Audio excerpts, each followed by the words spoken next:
todos e a todas, essa é a aula 4 da disciplina de Filosofia do projeto Pré-ENEM, oferecido pela plataforma Mais IFMG.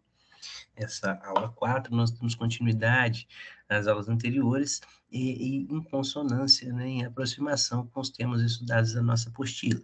Eu sugiro que vocês façam a leitura também. Bom, até aqui eu defendi com vocês que a filosofia é a área do conhecimento que trata das questões mais gerais sobre a realidade e também tentei mostrar o início das discussões filosóficas, né, principalmente naquilo que nós chamamos de início da filosofia, passando por pré-socráticos e Sócrates e por Platão.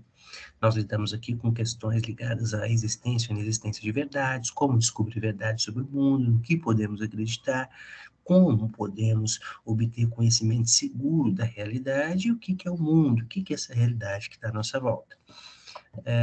Na exposição de hoje, eu vou tratar com vocês de um outro filósofo, né, também grego, que trata de questões ligadas às nossas possibilidades de compreensão da realidade. O nome desse filósofo é Aristóteles. Aristóteles vai ser muito importante porque vai dar as bases para o desenvolvimento do que nós chamamos de ciência, de método experimental, ou daquilo que fica conhecido como empirismo, ok? Para fazer isso, eu vou iniciar aqui uma apresentação com vocês para facilitar a nossa exposição. Bom, então tá aí, né? Se a filosofia é a busca por aproximação com a sabedoria frente às coisas do mundo, Aristóteles, nos séculos 4 antes da Era Comum, ou antes de Cristo, né, vai nos convidar a ir ao mundo. Né? E é por isso que eu coloquei o microscópio como tema, né? Reparem, o microscópio nos faz ver o mundo com um pouco mais de cuidado, nos aproxima das coisas do mundo. Né? De alguma maneira, esse é o argumento de Aristóteles, que é um discípulo de Platão, mas vai criticar o mestre Platão. A gente não descobre coisas sobre o mundo só pensando cuidadosamente e avaliando criticamente as coisas. Nós experimentamos a realidade, nós nos espantamos com o mundo. O que é aquilo? Quer dizer, nós tocamos, experimentamos, fazendo testes, analisamos o que é o mundo de uma perspectiva empírica. Não é à toa que Aristóteles vai ser o primeiro sujeito a nos sugerir que, para entender as coisas vivas, nós precisamos experimentá-las, nós precisamos fazer experiências. Se eu quero saber o que é a vida, é interessante que eu pegue o sapo ou um outro animal e tente entender como se dão as relações entre os órgãos daquele animal. Reparem o caráter experimental da iniciativa, o convite para ir ao mundo, né? Nesse sentido, é fazer investigações empíricas, né? Se espantar com o mundo e tentar entender como que as estrelas se movimentam, né? Como que o Sol se movimenta, né? A ideia aqui é experimentar, é observar, é acompanhar as causas e consequências, né? Tá aí uma imagem de Aristóteles apontando para o chão, quer dizer, nós precisamos, diferente do que Platão imaginava, não apenas pensar sobre o mundo, mas fazer experimentos para entender o que causa, né? Como que essa caneta se transformou em caneta? Quais são os elementos envolvidos em caneta? Entender as consequências disso. Por que uma caneta existe? Quais são as finalidades das coisas? Como que as coisas se organizam? Né? Não só as coisas, mas também os discursos. Né? Sócrates vai ser o fundador da lógica, né? A tentativa de organizar o discurso dos seres humanos, né? Do ponto de vista do logos, da razão. Né? Ele vai ser um filósofo da organização, né? Como que as coisas se tornam opção? Repare, uma divisão do trabalho, de compreensão da realidade. E é por isso que Aristóteles vai ser pai das ciências de alguma maneira, na medida em que nos estimula a pensar cuidadosamente e a experimentar, fazer experimentos para ver como as coisas se tornam opção. Né? Para Aristóteles, essa compreensão das causas é fundamental, né? Não é à toa que Aristóteles também vai ser um dos primeiros sujeitos a trabalhar com astronomia, observar os corpos celestes e seus movimentos, para entender as suas regularidades. Reparem o papel da observação, do teste, do experimento, né? E assim nós passamos a compreender como a realidade funciona. Se tudo tem uma finalidade, a vida humana também tem uma finalidade. Aristóteles vai defender que a finalidade da existência humana é aquilo que ele chama de eudaimonia, estar cheio de daimons. É o que a gente vai traduzir lá com os latinos como felicitas, né? A felicidade.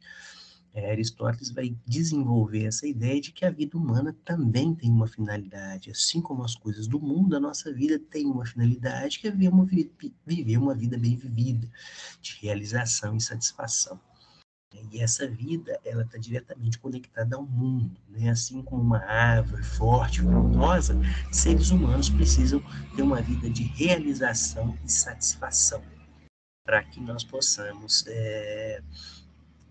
nos realizar enquanto seres viventes. O ponto é que, para Aristóteles, né, uma vida plenamente humana, ela envolve essa série de satisfações necessárias para a nossa realização.